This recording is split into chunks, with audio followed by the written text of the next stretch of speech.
এটা কোনো কাকতালীয় ব্যাপার নয় যে যখন আমরা গ্রন্থের একেবারে শিখরের দিকে পৌঁছাই, তৃতীয় খণ্ডে, তখন সেখানে কি বলা হয় যে মা একজন রূপবতী নারীর দেহ ধারণ করে কোথায় আছেন? হিমালয়। আর এই সব চণ্ডমুণ্ড এই কাজে লেগে আছে যে আমাদের তো তোমার ওপর কবজা করতে হবে। কিছু কিছু আজকের সময়ের সাথে মিল খুঁজে পাওয়া যাচ্ছে কি? আমাদের তো হিমালয় চাই। হ্যাঁ, হিমালয় চাই।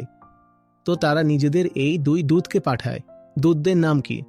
আচ্ছা, ফিসফিস করেই বলো। যাও আর তাকে বলো যে পৃথিবীর সব উঁচু উঁচু জিনিস আমরা নিয়ে নিয়েছি, তাহলে তুমি যদি পৃথিবীর সবচেয়ে রূপবতী হও, তোমাকেও আমাদের কাছেই থাকা উচিত।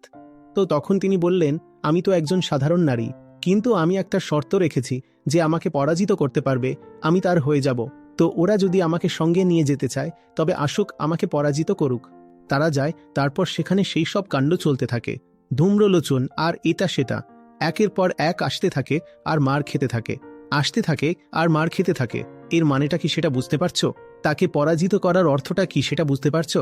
যে তাকে জেনে নেয় উনি তার হয়ে যান, আর যে তার ওপর কবজা করতে চায়, শোষণ করতে চায়, প্রকৃতির মাধ্যমেই নিজের মনস্কামনা পূরণ করতে চায়, ভোগ করতে চায়, তার অবস্থা অসুরদের মতো হয়, মারা যায়। আর যে প্রকৃতিকে দেখার পর আর জানার পরও কিছু শিখতে পারছে না, তার মন্দির, মসজিদ ইত্যাদি কোনো কাজে আসবে না, কারণ শিখতে তো আপনাকে শেষ পর্যন্ত জীবনের কাছ থেকেই হবে। আমার কাছেও যদি আসেন, আমি তো আপনাকে জীবনের দিকেই পাঠাই, তাই না? যাও আত্মবিশ্লেষণ করো, যাও নিজের জীবনকে দেখো। আর জীবনকে দেখা মানে কাকে দেখা? প্রকৃতিকেই তো দেখা। তাই শেখানোর জন্য পরম শিক্ষিকা প্রকৃতি, তিনিই মা, বোধদায়িনীও। যেমনটা আমরা বলে থাকি জন্মদায়িনী, মৃত্যুদায়িনী, মুক্তিদায়িনী, তেমনই বোধদায়িনীও প্রকৃতি। কিন্তু বোধ কিভাবে হয়? প্রকৃতিকে নিরপেক্ষ হয়ে, নিষ্পৃহ হয়ে, নিষ্কাম হয়ে দেখার ফলে। সমস্ত শিক্ষা সেখানেই নিহিত আছে। যদি জীবনটাকে দেখে নাও তবে সবকিছুই দেখা হয়ে যাবে।